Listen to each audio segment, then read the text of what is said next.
그렇게 우리는 로마에 갔다. 뭐 영화 제목 같죠? 비슷한 제목이 있었던 것 같아요. 그렇게 우린 제네바로 갔던가요? 로마로 갔다. 우리 성탄절이지만 뭐 예수님과 관련된 메시지를 나누기보다 예수님을 전했던 사람들의 그 삶을 좀 같이 좀 나눴으면 좋겠는데요. 바울의 성탄 선물은 뭐냐 이겁니다. 바울의 성탄 선물. 하나님께서 바울에게 성탄 선물을 주셨어요. 바로 로마 입성입니다. 로마 입성. 여러분 이 로마 입성, 그 로마에 갔네 이렇게만 보면 안 됩니다. 로마 입성이 갖는 의미는 그 14절에 잘 표현되어 있습니다. 우리는 이와 같이 로마에 가니라. 14절이죠. 이와 같이 로마에 가니라. 영어로 and so we came to Rome. 이와 같이입니다. 이와 같이. 그렇게, 우리는 그렇게로 번역할 수도 있습니다. 그렇게 로마에 갔다. 입니다. 그럼 그냥 이와 같이 뭐 그렇게 하니까 뭐 그냥 한 단어지만 엄청난 사연을 함축하고 있는 단어입니다. 그냥 간 게 아니고 이렇게 갔다 이거죠. 고생 끝에 갔다 이겁니다.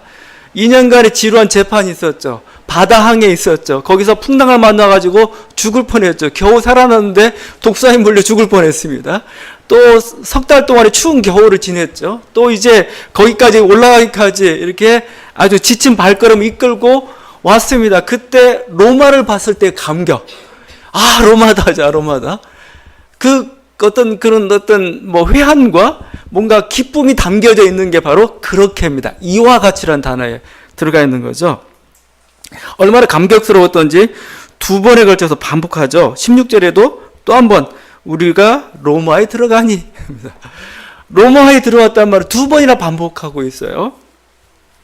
바울에게서 굉장히 감격스러운 순간이기도 하고 그것을 기록하고 있는 누가에게서도 정말 바울 인생에 드디어 정점을 찍고 있는 겁니다. 그 목표라던 그 땅입니다. 여러분, 우리가 사도행전에서 땅끝이라는 얘기를 많이 합니다. 예수님은 예루살렘과 온 유대와 사마리아와 땅끝까지 이르러 내 증인이 되라 말씀하고 있습니다. 땅끝이 어디냐 이겁니다. 땅끝이. 물론 뭐 제가 보니까 땅끝은 시대마다 좀 다른 게 있어요. 그게 서바나인지 아니면 저 아메리카인지 아니면 우리 한국인지 아니면 저 북한인지 땅끝은 시대마다 좀 다른 게 있지만 사도행전에서 그리고 있는 땅끝은 어디냐? 로마입니다. 사도행전의 땅끝은. 왜냐하면 예수님께서 이렇게 하셨던 사도행전 1장 8절의 말씀은 단순히 명령 정도가 아니에요. 예언적인 명령입니다. 예언적인. 그러니까 반드시 성취돼야 될 그거예요. 그러면 사도행전에서 결국 선교의 끝은 어디냐 이거요. 땅끝은 어디였냐 이거요. 로마였습니다. 그런 점에서 바로 로마 입성은 드디어 땅끝으로 들어가는 겁니다. 바울은 19장에서 그 3차 선교 여행을 마치면서 에베소 선교를 열심히 했습니다. 그러다가 그 마지막에 이렇게 고백을 했습니다.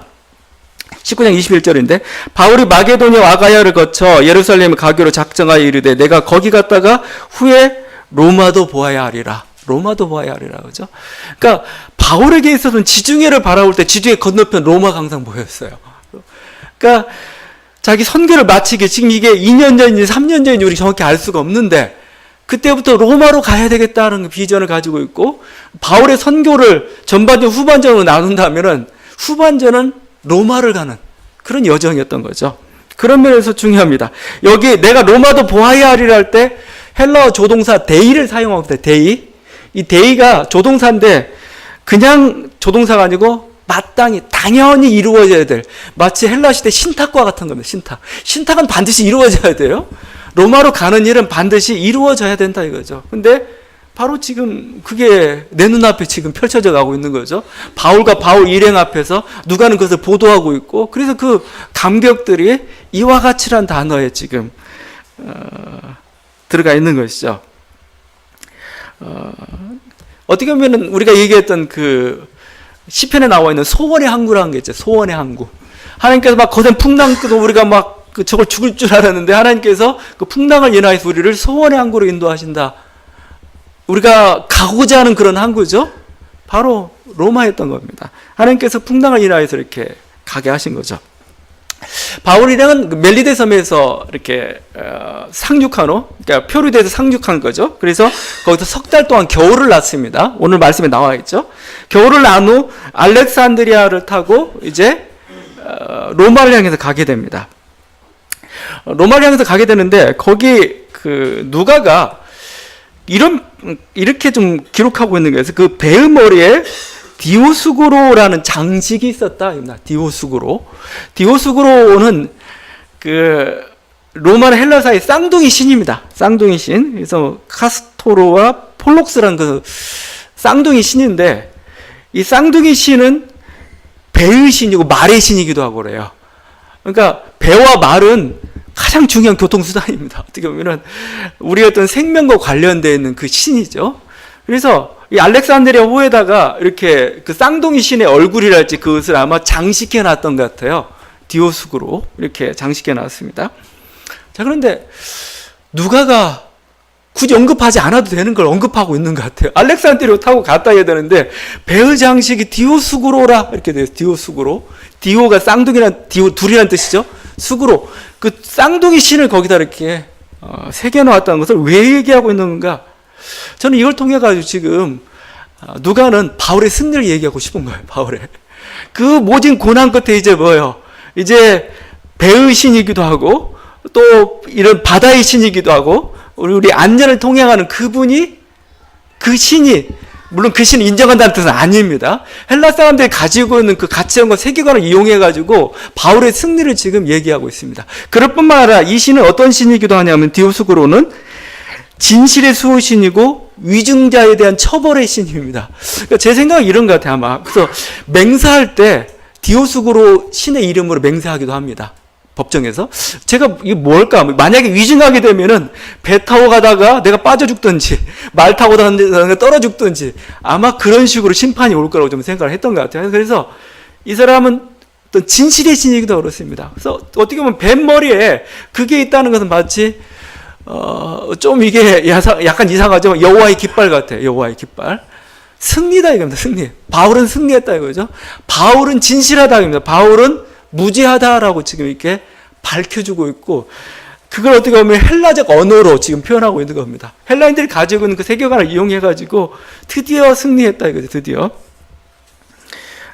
우리는 우리도 그렇게 표현하지 않나요? 만약에 전생의 인연이 이루어졌다 뭐 이런 표현들은 우리 크리스찬 신앙하고는 별로 맞진 않죠. 맞진 않지만 그게 하나님께서 이렇게 만나게 했다는 걸 그렇게 표현할 수도 있어요. 우리들에게 있어서.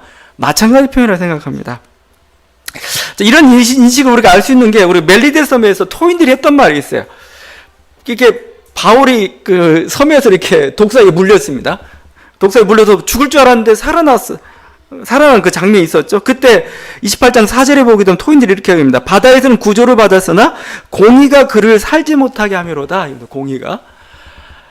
공의라고 표현되어 있는데 디케입니다. 디케. 정의의 여신이죠. 디케가 죄를 주겠다 이거죠. 어떻게 바다에서 이렇게 풍랑을 맞고 사람들이 이런 게 똑같아. 옛날 사람 똑같습니다. 바다에 풍랑을 맞고 재난을 맞으면 항상 번뜩 드는 생각이 신의 저주다 이거죠. 신의 심판이다 생각한 겁니다. 쟤들이 신의 심판을 받아가지고 저렇게 고난을 겪었어 이렇게 생각한 겁니다. 그런데 어떻게든 상륙했는데 독사에 물렸어. 드디어 신이 죄를 심판했구나 이거죠. 그래서 정의의 여신이 죄를 심판했구나라고 생각한 겁니다. 근데 바울이 안 죽었어요. 안 죽고 살아나니까 바뀌죠. 완전히 생각이 바뀌죠. 그는 신이다. 바울은 신이다까지 이렇게 고백하게 된 거죠. 그게 무죄성 입증입니다. 무죄성. 바울은 무죄한 사람입니다라는 것을 하나의 그 기적 사건을 통해서 보여줬습니다. 그 마찬가지로 배를 타고 가면서 배의 이 장식을 통해서 지금 누가는 우리들에게 뭘 증명하고 있느냐? 바울의 승리를, 바울의 진실됨을 우리들에게 보여주고 있는 것이죠. 바울의 승리, 우리 인생 속에서 여러 가지 우여곡절들이 있지만 하나님께서 우리들의 인생은 승리하게 하는 인생이라는 거예요. 승리하게 하는 인생. 우리가 승리하고 우리가 진실되고 우리가 복되고 그렇다면 우리 인생에 재난이 없고 그건 아니에요.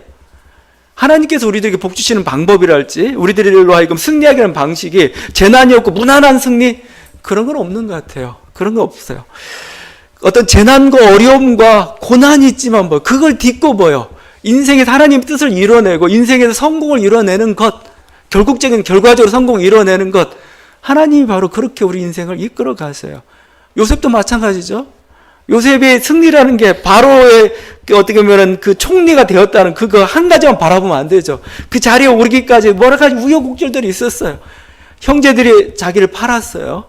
열심히 일해서 어느 정도 좀 그 자리에서 출세 좀 해보려고 그랬는데 갑자기 모함을 받아 감옥에 들어갔습니다. 감옥에서 또 열심히 일했는데서 막 꿈도 해명해 주었는데 이 사람들이 밖에 나가서 완전 자기를 잊어버렸어요. 그런 어떤 우여곡절과 힘든 과정 가운데 그렇지만 하나님 그를 높이셨습니다. 결국은 바로의 총리가 되게 하신 거죠. 애굽의 총리가 되게 하셨던 거죠. 어떻게 보면 이 제날이라는 건 결국 뭐예요?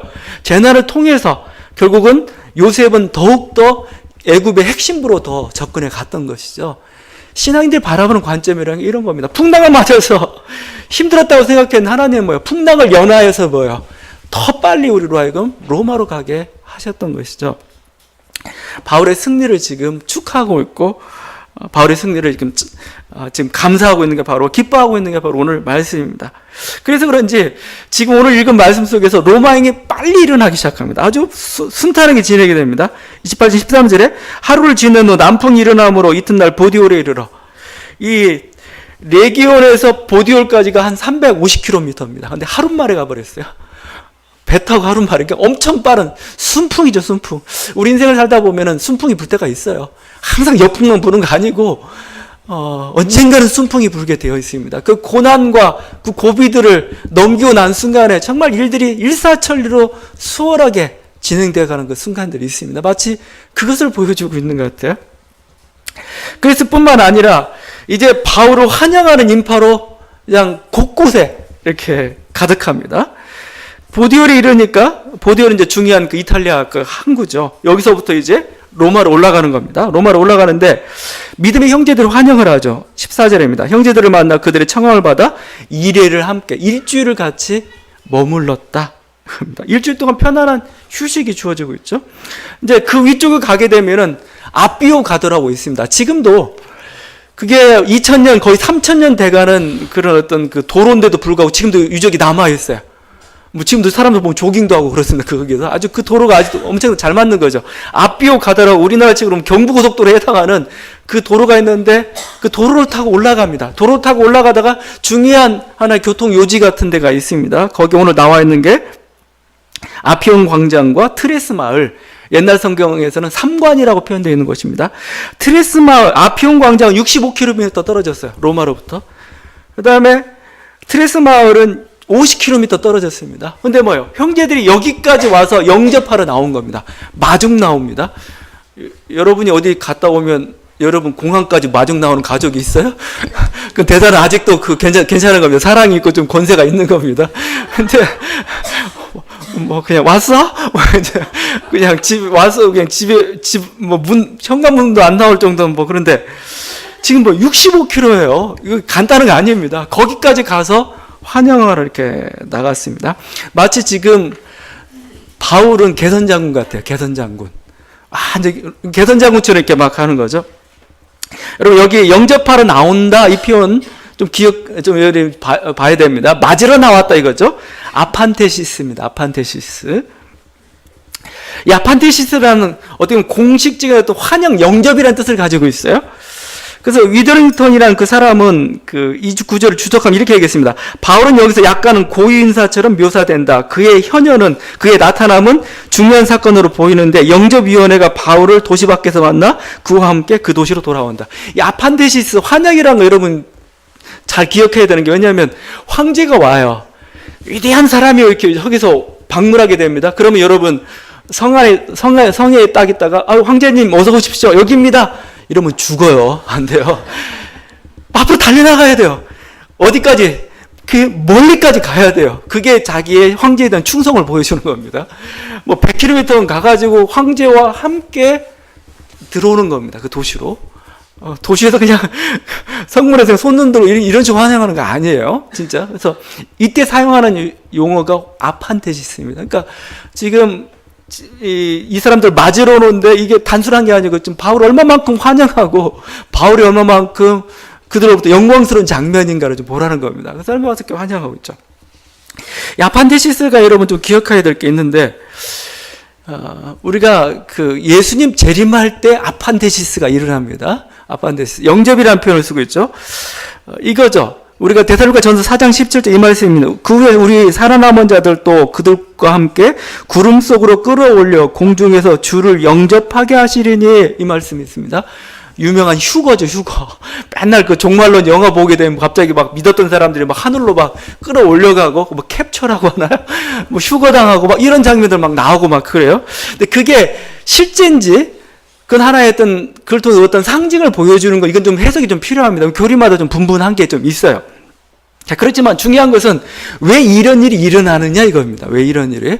왜 굳이 우리들이 막 몸이 이렇게 이끌려가지고 이렇게 하늘로 이렇게 가서 우리가 소위 공중 혼인잔치라는 게 이루어져야 되느냐 이거예요. 중요한 건 아판테시스 때문에, 아판테시스. 왜냐하면 주님이 뭐예요?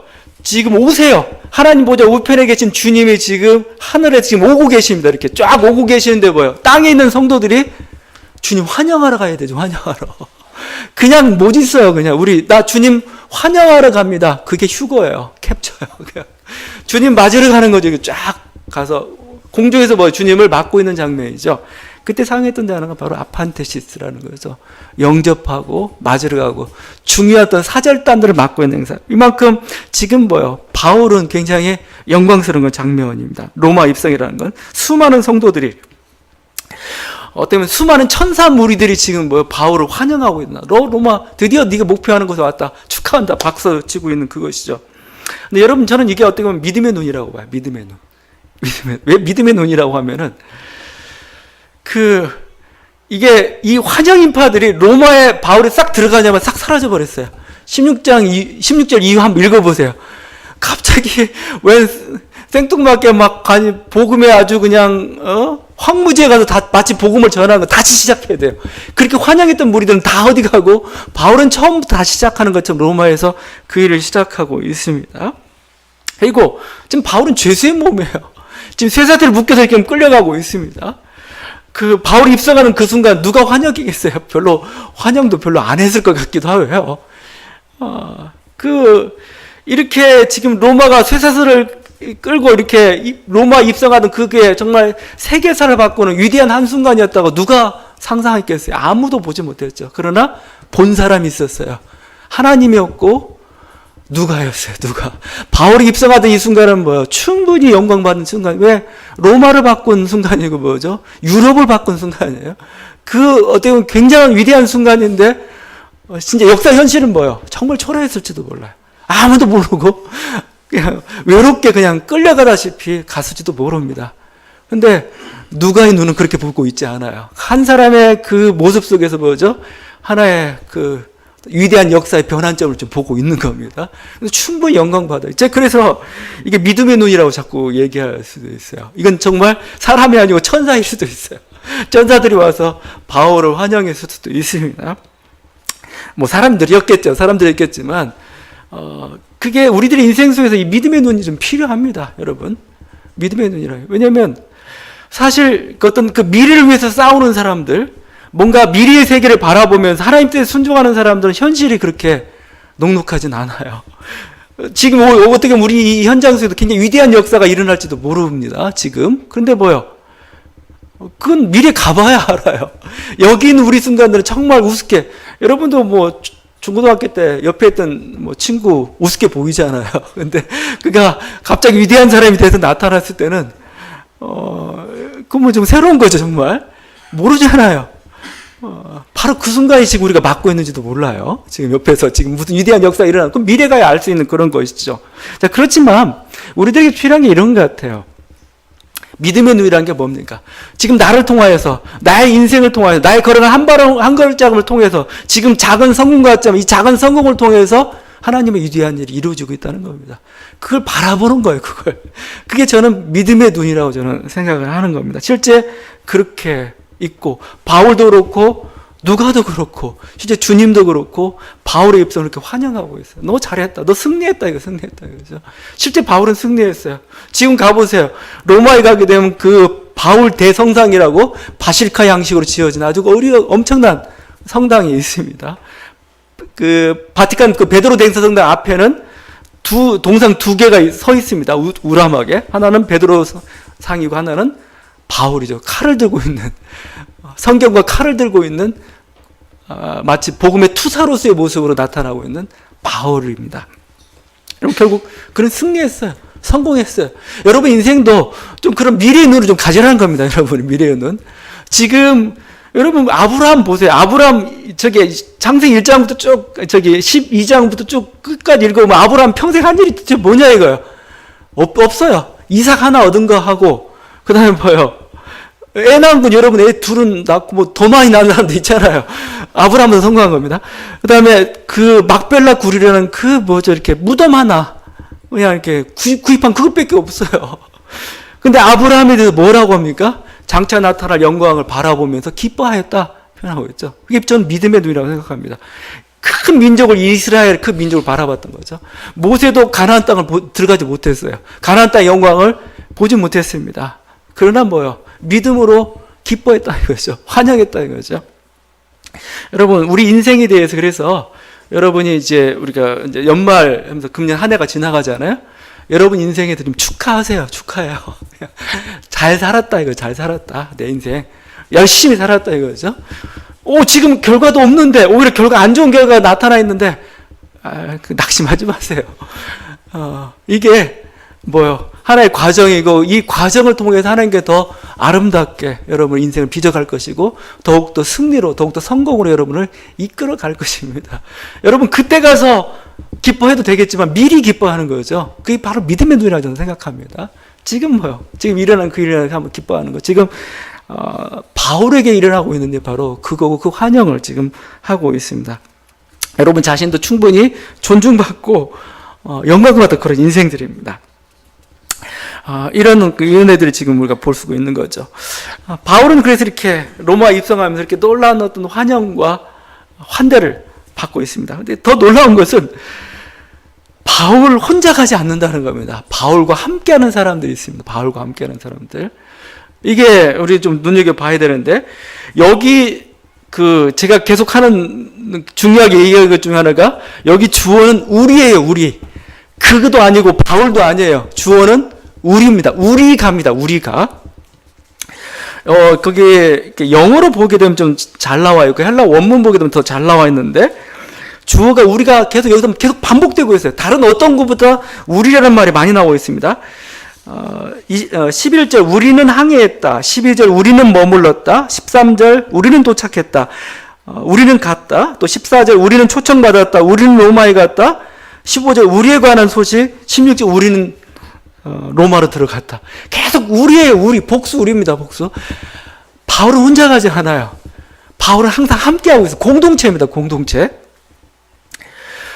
헬라 문학 중에 홀로 입성했던 사람이 있어요. 홀로 성공했던 사람이 있습니다. 그게 누구냐?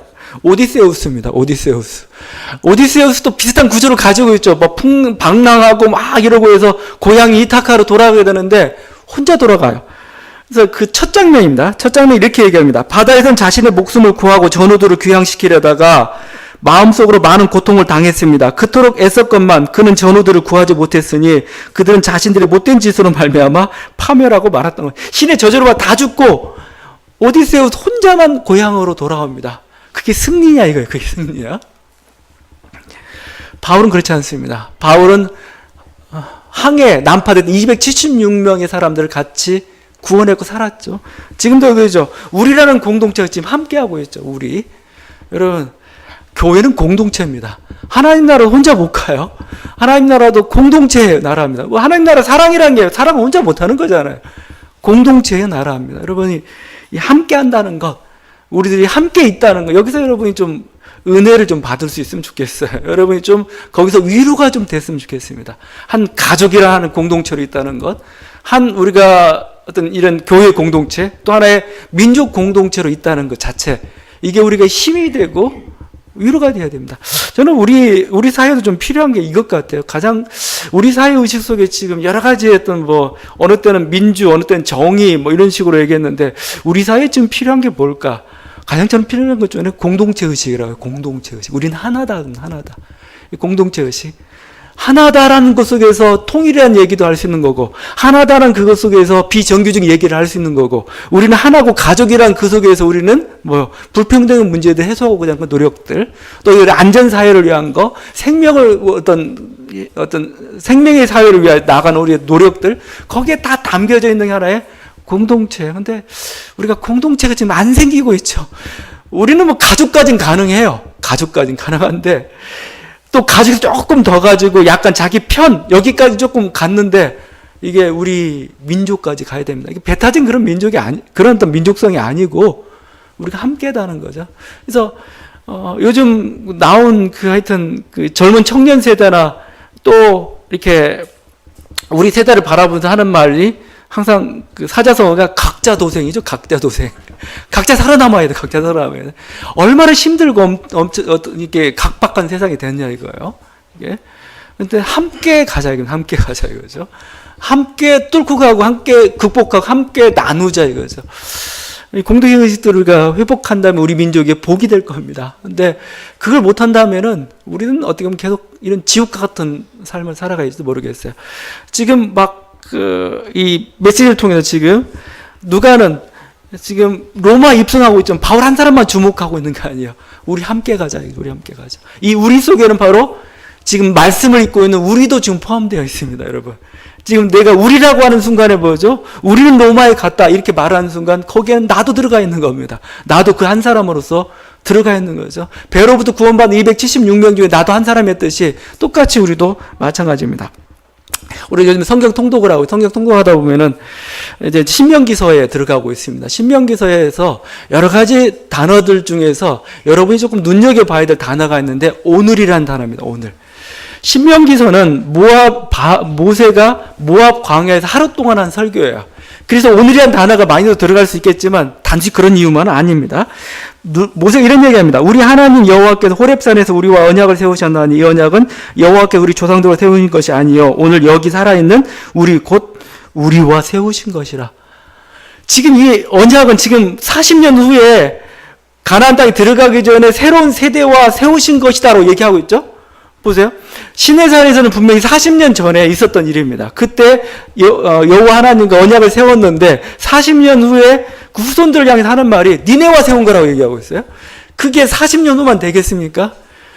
이스라엘 역사 동안 모든 이스라엘 역사 동안 이런 여호와의 어떤 절기를 지키고 축제를 행했던 그 모든 사람들의 오늘이에요. 오늘날 할 때 우리도 시내산에 있었답니다. 우리도 시내산에. 그 고백은 우리들도 해당되는 겁니다. 우리도 지금 예배를 드리고 있지만 지금 2000년, 3000년이 흘렀지만 우리도 거기에 있었다는 겁니다. 우리도 그 계약에 함께하고 있다는 거죠. 그러면 다시 한번 오늘 사도행전 말씀은 우리도 이 바울의 선교 과정, 하나님 뜻 순종해 나가는 이 힘찬 발걸음 여기에 함께하기를 원하고 있어요. 이 승리에 함께하기를 원하고 이 기쁨 가운데 여러분 함께하기를 원하고 있습니다. 여러분 우리 성탄절을 맞춰서 예배 드리고 있는데 여러분 우리 인생 가운데서 여러분 정말 바울의처럼 정말 하나님 뜻에 순종하며 또 그와 함께하는 여러분 또 그 인생 가운데 승리하는 저와 여러분들 참 좋겠습니다. 같이 기도하시겠습니다.